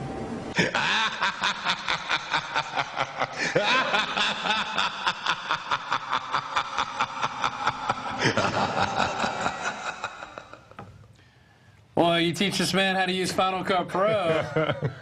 Wow, Jakari, that was awesome. Oh, thank you. You got to put that on Great YouTube. clip. Yeah, and just we'll gun do it. grabbers in their own words, Yeah. you know. These people just have no idea. They are so out of touch. And with this was reality. made before the 100 clip magazine and all those other Right. juicy tidbits. Oh yeah. Yeah. I mean, you can just make Gun Grabbers Part 1, Part 2, Part 3. It's gonna be a whole Part 4. series. But they're My all goodness. supporters of the Second Amendment. They'll tell you. Oh right. We Yeah. support the Second Amendment. Yeah. You know, we just want background checks for criminals. And crazy people and anybody I we mean, say. Yeah. My God. All right. Moving on, we got a few more articles, and then we're going to go to our interview with Christina Tobin, and that'll be it for the Infowars Nightly News. Illegal immigrant DUI killer ruled incompetent because of his unique cultural background. This is really wild that I can't believe that I read this story. This came out April 15th from Donna Anderson.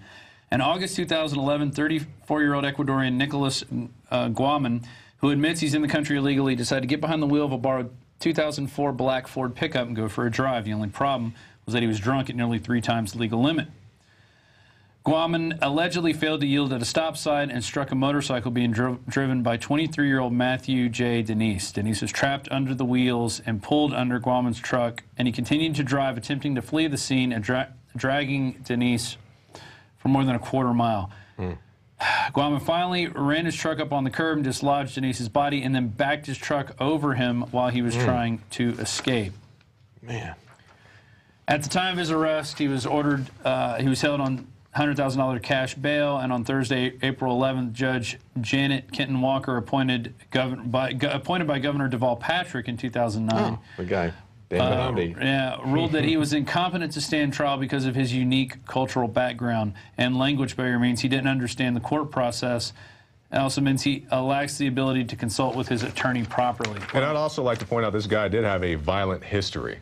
You know, he had a history of violence, domestic violence. And you're telling me there's no one that speaks Spanish in the court system in Boston? All right.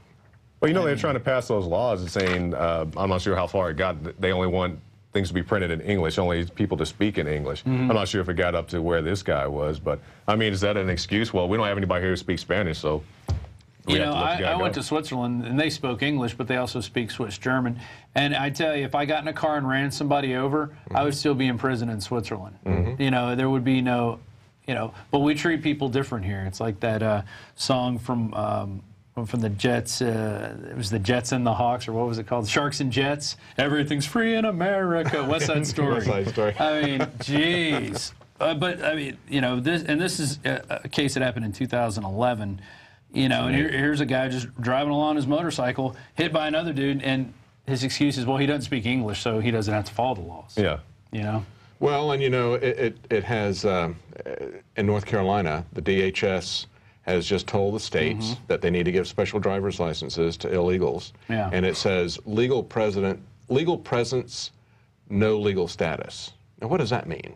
I mean, what kind of double-speak is that? Yeah. My son's just got rear-ended by a guy that didn't speak any English. Yeah. They were going 30 miles an hour at the time. He rear-ended him, and he couldn't even drive his car. He hit him so hard. But and he got away. Did he get away with a ticket? Yeah. Oh yeah. The police didn't. Yeah. Oh yeah. We're not going to mess with him. He doesn't speak English. Right. Yeah. They didn't He's give not him an somebody we alcohol can test suck or money anything. out of. Right. Yeah. They didn't test him for alcohol or anything. I mean, what's the matter with this guy? It was broad daylight, and they're going 30 miles an hour to get rear-ended by this guy. Yeah. At a very high speed. He was going very fast. God. So. There you go. Moving on to Bohemian Grove. This is courtesy of Goosifer. Any relation? Hack photos show Colin Powell at Bohemian Grove. For those of you out here who don't know, Marcos gave me the nickname Goosifer. It's on the latest Ask Alex. I know it's on I think it's on the Planet Infowars YouTube. I think we cut that out. Actually. I think we put it back in. No, I think we put it back in. Anyway, that was my nickname back in the early days when we were just getting things going here, and I was probably a little bit of a bear to work with, I admit. There's people out there that probably still think that. I can't imagine it being any worse than it is right now. Yeah, of course. In one shot, Powell is seen sitting opposite of George Shultz, another former Secretary of State. Both are reclining in chairs with the word Mandalay written on the back, confirming that Powell's a member of one of the most exclusive camp factions of the Bohemian Grove. He probably got that when he gave him the old yellow cake. It's like, here's your prize, Mandalay Camp. Mandalay camp is populated by many well-known figures in big business, defense, politics, and even some former U.S. presidents. Not Bush, I think they belong to the Bubbas. And there we see Malcolm McDowell, the guy that I can never get out of my mind from Clockwork Orange. Right? Oh, yeah. Pretty well, little droogs. Uh-huh. He was the cop. Yeah, he was a really crazy guy with one eye done up with false eyelashes and everything. So there he is singing with Colin Powell.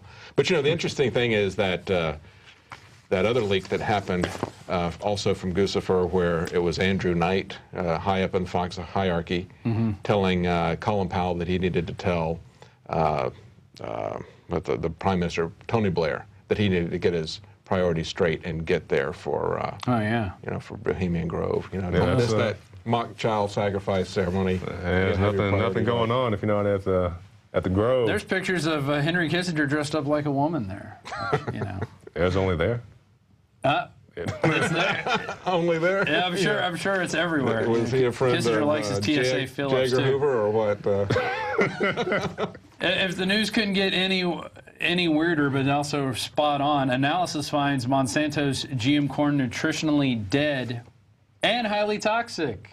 Oh, so eat up, people. Yeah, eat up. Surprise. Is GMO corn nutritionally equivalent to non-GMO corn? Monsanto will tell you the answer is a big yes. But the real answer is absolutely not. And this is a 2012 report entitled The Nutritional Analysis and Comparison of GMO Corn versus Non-GMO Corn. I'm going to go over these.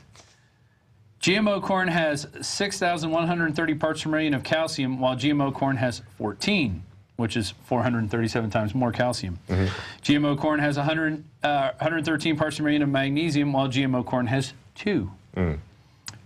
Non-GMO corn has 113 parts per million of potassium, while GMO corn has 7 parts per million. Wow.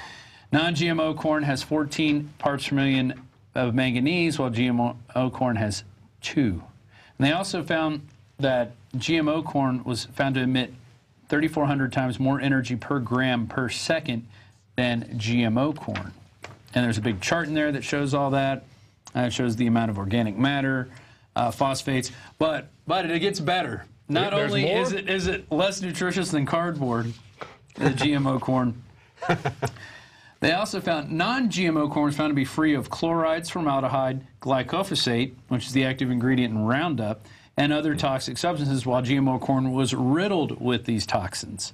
And they also found it had highly concentrated levels of toxic formaldehyde at 200 parts per million, and that is set at the maximum safety amount. I'm sure Monsanto had something getting that set to be the maximum safety amount. So they have their own protection now. Well, Monsanto says it's good for you. No surprise it's loaded with Roundup. I mean, that's the whole point of most of their GMO stuff. Right. Is that they can kill it with Roundup, and they spray that Roundup and essentially poison the soil for any real nutritious food. Maybe we should call it Soylent Yellow. There you go. I mean, totally disgusting stuff. But hey, you out there, eat your GMO corn if that's what you like. We don't like it here at the InfoWar. We're going to go to break, but I'm going to play a quote of the day here in a second. And but first, if you're watching this on YouTube or any other video service out there, please consider becoming a member of PrisonPlanet.tv. It's $5.95 a month. We have everything on there, the nightly news, the daily show. The last 2 days, actually, we've been giving the stream away for free. We did 10 hours of live radio yesterday. That's right, on Infowars.com/listen. You can see the new tab right there. In fact, people could be tuning in for free right now watching this.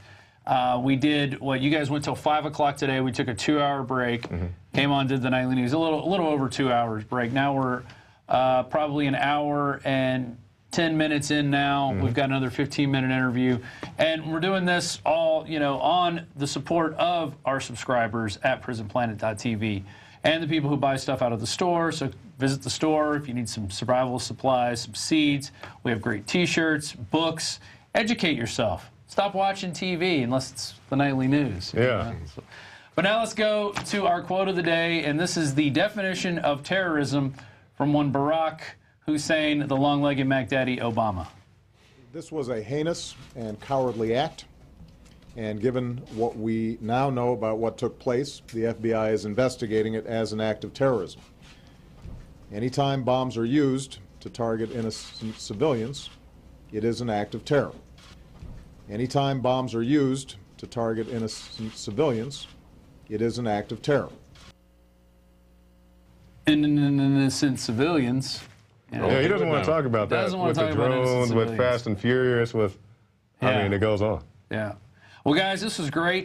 You know, tomorrow, David, are we going to do another update on the Paul Revere contest? Have you even had a chance to look at any new Yeah, I'm pretty far behind on it, but yeah, we can. And they've got to be coming in big time now. I mean, it's down to the wire. And in case you don't know what Operation Paul Revere is, it's our contest. Just do a search, Infowars.com/contest, and that will take you to the rule page, everything there, $100,000 first prize. And I think there's still a chance if somebody who really knew what they were doing really wanted to enter this contest, you still have time. You have till April 30th, so you got about 14 days. Yeah, we had a guy call in on a radio show today, Alex from Chirac. He's become a regular on the show, so I'm definitely eager to see what he has. But my recommendation to everybody, no slideshows. No slideshows. Those aren't doing very well. If it's a slideshow, don't waste your time. I mean, if you've watched some of our videos that we've done just by showcasing some of the great submissions we've gotten. I mean, these people know what they're doing. So, I mean, if you've got game, or maybe you know some people who've got game in the video world, get them together. You know, enter this contest because there could be a whole thing done on this Boston bombing now. Oh, that's right. I mean, a good storyline, and collaborate with somebody who can help you now that it's a short time before the contest ends. Of course, that's always a good thing to do anyway, because nobody has a full set of skills. You can always find somebody that can do some part of it better than you. Use Craigslist. It's a great way to meet people. Or use Planet Infowars. It's a great way to network. I mean, that's free to join the social network. You can, you know, ask Alex the questions. You've got all the other stuff that goes on Planet Infowars. I really, I have an ID, but I've never even done anything with it because I'm so busy. I work. It's 8:30 and I haven't gone home yet. I'm here since 10. You know, that's pretty much what it is in the Infowars. It's a lot of work. This stuff does not, as we like to say, it does not, you know, just appear spontaneously. You know, videos don't just happen. You have to make them and edit them and render them and export them out, and you have to do it on a computer that has memory and all that other stuff. So with that, we're going to go to a break, and we'll be back with an interview that I conducted earlier today with Christina Tobin from freeandequal.org. I'm Rob Dew. Got Jakari Jackson, David Knight sitting in with me today, and this has been the Infowars Nightly News.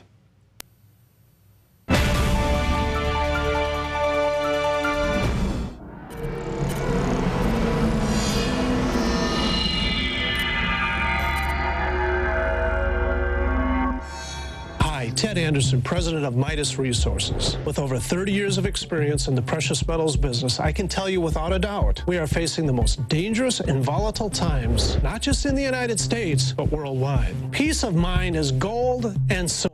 Now is the time to invest in gold. When it comes to bullion coins, our prices are competitive and the closest to melt. If it's numismatics you're looking for, we have some of the best deals out there. Visit MidasResources.com today or go to Infowars.com and click on the link to see our daily specials. Here's an example of one of our long-term specials we've been offering for more than a year. 2 silver dollars from the turn of the last century, plus 2 powerful films, The Obama Deception and The American Dream. We also add in the book Dishonest Money, all for $72 and free shipping. The most trusted name in precious metals is Midas Resources. Call 1-800-686-2237 or go to Infowars.com. I'm Ted Anderson with Midas Resources. We are now only entering the edge of a global financial superstorm, the likes of which the planet has never seen. Here in the United States, the private Federal Reserve is giving more than $85 billion of taxpayer money a month to themselves and other offshore foreign banks. And the worst part is, we have to pay the bank's interest on the money we give them. There is now a race between the global central bank mafia cartels to see who can devalue their country's currencies the fastest. We are already seeing big increases in inflation at the grocery store and the gas line. This will eventually lead to hyperinflation. More than a dozen top globalists like George Soros have been buying record amounts of gold while at the same time bad-mouthing it to the public. Don't just listen to what they say. Watch what they do. For more than 6,000 years of recorded human history, gold has been the ultimate hedge against uncertain times and inflation. Before investing in metals, it is important to do your own research and find a reputable company. Midas Resources has the highest Better Business Bureau rating of an A+.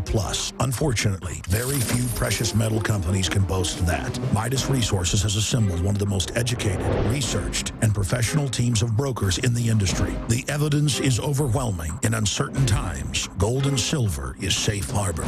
Now is the time to invest in gold. Call 800-686-2237 and Midas Resources will mail you 10 reasons to own gold absolutely free. No shipping. It's absolutely free. And finally, Ted Anderson wants to challenge you to find any deal that comes close to his 2 silver dollars at cost with free shipping, with 2 free films and a book for $72. That's more than $160 value for $72 shipping included. Click the link at Infowars.com to go to the MidasResources.com specials page. Brought to you by MidasResources.com and Ted Anderson, the trusted name in precious metals.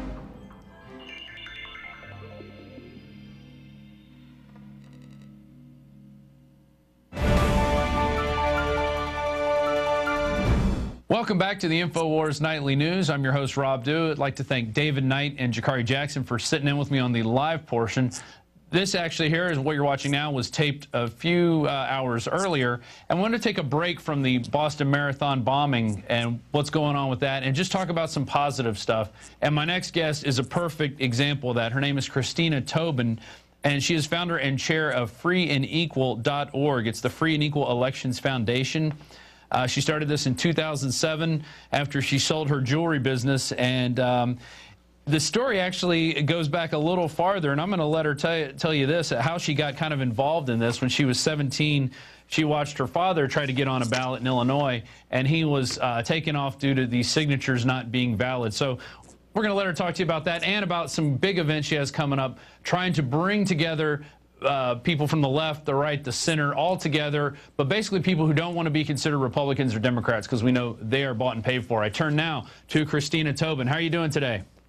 Oh, I'm wonderful. Thank you for such a lovely introduction, Rob. Great. Well, I just pulled that out of the hat right there. I was reading some stuff about you. Go back to when you were 17 years old and you were watching your father try to get on the ballot. What was he running for? Or it looks like he was running for governor. And tell us about how that process worked and how he was kind of disqualified from the ballot. At 17 years of age, it was very personal to me. I saw my dad wrongfully knocked off the ballot to take 25,000 signatures to get on the ballot in Illinois for third parties and independents, only 5,000 for Ds and Rs. So he was wrongfully knocked off the ballot. Dad, Jim Tobin, some viewers may know him. He's been fighting taxes for 35 years, runs one of the largest tax-fighting organizations in America, Taxpayers United of America. In any case, a couple years later, he ran for lieutenant governor. I got him on the ballot, which was a big challenge. And then 2004, this candidate by the name of Ralph Nader gave me a call and said, Christina, I need help getting on the ballot. You're the only one that has experience. So I took the job across the political spectrum. I've always been an independent, never voted Democrat, Republican. And a couple years later, I became the national ballot access coordinator for Ralph Nader. To date, I've helped collect on the ground and coordinate over 1 million signatures to get candidates on the ballot from libertarians, Greens, Independents, Constitution Party, even independent Republicans and Democrats challenging the system. And so that's where I derive from at heart, wanting to open up the electoral system. And finally, in 2008, Free and Equal, we hosted our first presidential debate at the Mayflower. First time any alternative debate had been aired on C-SPAN 2, that is, nationally televised, with Ralph Nader, Independent, and Constitution Party Chuck Baldwin. And since then, Free and Equal's taken off since the debate. You may have seen that. Actually, you guys covered it. That was moderated by Larry King and myself. Over 20 million viewers worldwide and top 10 trending on Twitter. And here's Free and Equal today. That's really where we come from. Yeah, that's exciting to get alternative candidates in the debate, because we've seen that the mainstream Republican Democrats do not want any other voice to come in. They want the tax and war party on the right and the we're still going to tax you and war party on the left. I mean, it's the same creature that we're dealing with. It's like you know, WWE wrestling. You know, the wrestlers, the good and bad guys, are owned by the same system. I couldn't agree more. What I've learned is that the two-party system, they've been intentionally dividing us for centuries. And so here at Free and Equal, we're here to unite the grassroots movement, from Occupy to Tea Parties to student groups like Students for Liberty, Young Americans for Liberty, Libertarians, Greens, Independents, Independent Democrats, Republicans, just we the people, to come together and break the stranglehold of the two-party system and reform the electoral system. We are a solution-based movement, a positive, powerful, peaceful movement that's rising so quickly. And the timing of being on this interview with you right now, Rob, it's just perfect timing, given everything that's going on in the world right now. Yeah, I agree. And I mean, it's high time that we have something like this. More just a space for independent groups to come together and find a voice, and also find supporters, because it is hard to find a supporter if you're the Constitutionalist Party candidate, you know, knee deep in some Republican or Democratic district. You know, it's hard to find that support. So I do commend you guys for putting your group together, and you guys have a big festival coming up. You're on a tour right now. Tell us about the tour, and then you guys are going to end this summer in a big festival. Tell us about that. Well, that Larry King debate, that is just to see the beginning of Free and Equal. Last November, I was invited to come and speak at in the Fed rally by a gentleman named Mark Daniels and leaders across the spectrum, Dugan King, Chido, and they put together this amazing event with all the press came and local, ending the Federal Reserve. And so I decided, well, we're better to hold a United We Stand festival than Little Rock, Arkansas. Again, a United We Stand festival in Little Rock on June 22nd at the Verizon Arena. There's going to be over 17,000 people in this arena, and it's just a kickoff for a university bus tour that we're going to hold as early as the fall or next spring. That's great. And then you have this big United We Stand festival coming up. Tell us about some of the people who are going to be there. Well, we just confirmed, I want to announce on your show today, Jesse Ventura, the former, as you know, governor of Minnesota. I mean, he came out and won, overcame the odds. He got into the debates, and he's going to come out and address on his book tour, his new book, which is just going to be fabulous, and how he got into the debates, and, you know, that we need to break the stranglehold of the two-party system. Ralph Nader will be participating as well.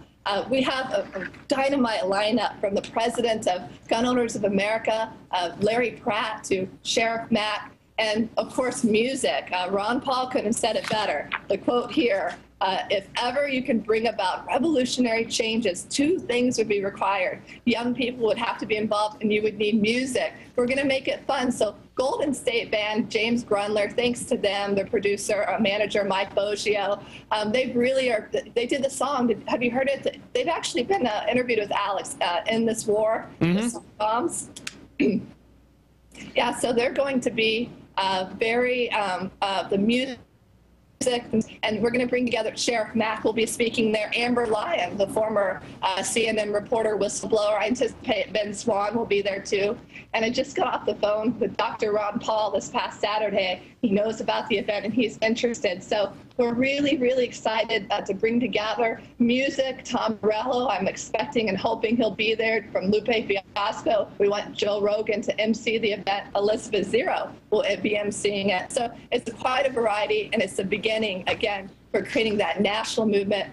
And really, Rob, I want to extend a personal invitation for Alex Jones himself to be up there on stage and joining Jesse Ventura and Ralph Nader, and hopefully Ron Paul and Dennis Kucinich, you know, all of these amazing, honest leaders from media, organizations, you name it, coming together to kick off our university bus tour, which will kick off our national database, and that's another topic I could talk about.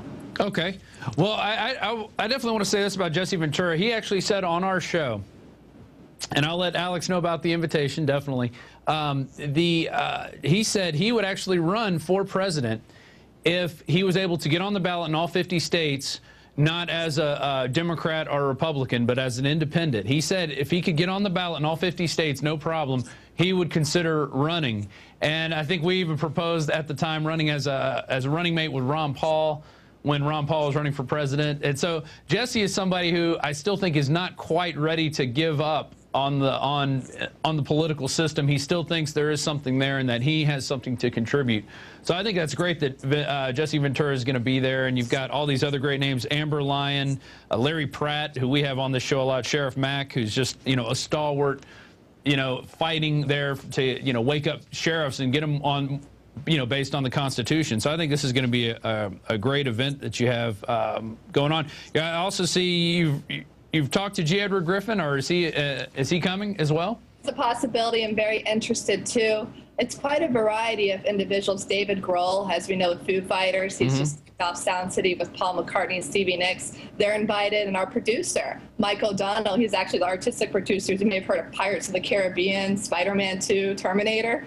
He's producing the event with Marcy Forgrave of ADM Disc, who produced our Larry King debate. So these wonderful individuals coming together. We even have a 19-year-old kid by the name of Dan Johnson, who started up the People Against the National Defense Authorization Act. In January, 60 chapters he has. This kid that's going to be on stage saying, if I can do it, you can do it, you can do it, to all these kids out there. So this movement is the uprising. It's the history's on our side, the positive, powerful, peaceful, uniting across the spectrum. Parties have been intentionally dividing us for centuries. We're here to unite. Parties don't work. Parties can't be fixed from within. We saw what happened to Dr. Ron Paul, unfortunately. And so this movement and the national database will be launching as early next year. We'll list every single candidate running for office. We'll be linking to Infowars, honest media, building, driving traffic, pulling in the information through our free and equal network. We'd love to have Alex on that someday too, Jesse Ventura, Ralph Nader, and of course, and so on. Gary Johnson, which was on it last week. But in any case, building and creating our own movement and, well, ultimately bringing integrity within our government and bringing our government back to the origins of the Constitution. And so it's really real, and history's on our side, and this is the movement that everybody's waiting for. And I wholeheartedly hope to meet Alex Jones in Austin soon, and I really want him to be there because this is a movement about bringing everybody together. Well, it sounds like you're almost fulfilling a trend that Gerald Celente spoke about, how a third party is going to emerge, taking libertarian ideals, taking some liberal ideals together and kind of melding together into this mass of people that is totally just fed up with the system. So you guys are actually fulfilling a trend that Gerald Celente talked about several years ago. Rob, actually, I don't agree with Gerald, because I've been on the inside of the National Libertarian Green Party. And while at the state level, I find integrity for the most part across the board, the national level, even third parties get infiltrated as they get bigger. I've firsthand seen that in the last decade. So, again, parties don't work. The Constitution doesn't mention parties. Yes, our forefathers weren't, they became a part of the problem, but they themselves thought parties were evil. And so, here at Free and Equal, we're here to shift the power back to the independents, the individuals, through our national database. And this festival that we're having is, again, the kickoff for the 10-stop university bus tour. It's going to have music. It's going to be fun, entertainment, comedians, social media networking. It's those kids, the youth that are watching your show today. They're the game changers for the 2014 state, federal, local races. They're the ones that are going to make a difference in the world, and they're the ones that are going to get involved with the process of running for office. Maybe I ran at 28 years of age for office. And by the way, Rob, I'm in Arkansas today, traveling across the state. I've had dozen or more already in our first stop or two, newspapers, radios, announcing, being on the ground. And we're actually being hosted at 3 different universities, Little Rock, Jonesboro, so on, that are hosting us, the faculty, student groups, again, from Young Americans for Liberty. It's that connection on the grassroots level that is really key into reforming the system and making the world a better place. And when we do, technology will advance, people will live longer. There will be cures, I believe, for everything. As you know, the government's been intentionally holding back technology. Let's fix that. Well, that has some great ideas in there, and I agree with a lot of what you're saying. I have a couple questions for you. One, how are you going to choose candidates that you're going to support in these state and local elections? And another part of this is, how is the national media treating your organization? Do you find they're dismissive? Do you find that they try to push you aside as compared to the grassroots media? If you can answer those 2 questions.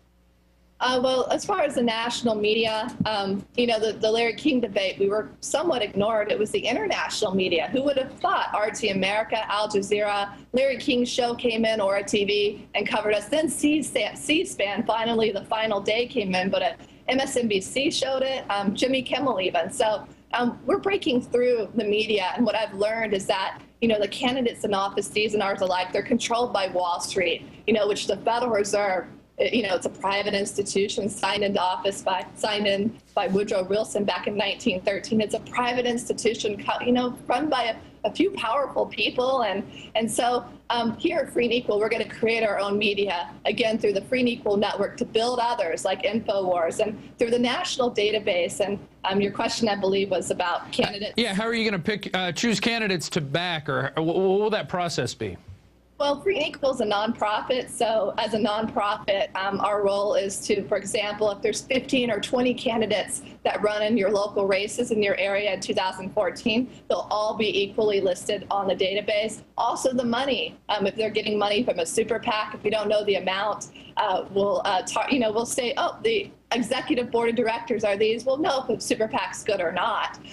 We'll be linking to conferences that we have, leaders, media, Infowars, and just all these different genres of honest media leaders to help create that intellectual dialogue, positive dialogue. And so while Free and Equal cannot endorse the nonprofit, you better believe that I will be personally endorsing a lot of candidates. What kind of candidates? Maybe a 10 or 20 point platform of, being against the NDAA, against SOPA, against, drones, against the drug war, against war, some pretty basic things that we can agree on across the spectrum. So we will create that free and equal level playing field for candidates to be able to win. And we'll be doing that and indirectly and directly offering the resources through the Free and Equal movement, which again is here to build others.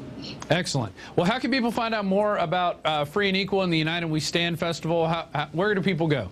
Sure. United We Stand, you can go to our website, Free and Equal, freeandequal.org today, freeandequal.org. You can volunteer. You can RSVP for your tickets. We're going to sell them in a week or two, starting at $25 a piece. But we want to open it up. This whole movement is about getting the youth to run for office. I did it at 28 years of age. You can do it. You can. And so we're going to give them, again, the resources, the ability to win. And you can find, again, our event is United We Stand Festival, June 22nd. It'll be Saturday in Little Rock at the Verizon Arena at freeandequal.org. Alex Jones, you're invited. Would love to have you there. The future is a positive. That's the market. We all know the problems. Now we can't be angry anymore. We have to be positive. And that's the direction that we need to go in to make the world a better place. And you are wholeheartedly welcome by not only myself, but the dozens of leaders on the ground, our national team, to come out in Little Rock and be a part of this historic event. All right. Well, it sounds like it's going to be a big party. I'm pretty excited to see how it turns out. And we'll be getting more updates from you in the future. And I can imagine we'll have a if Alex isn't able to make it, because he does do a lot of work here. I mean, he was here for 14 hours yesterday working. Well, we'll definitely, I think we can have a camera crew there showing people what's going on and maybe getting some good interviews with some of the guests that you have speaking. It's an exciting lineup. So thanks for talking with us, and we will talk with you soon. See you soon. See your crew there, and hopefully, Alex, this is it. This is the movement. Thank you. All right.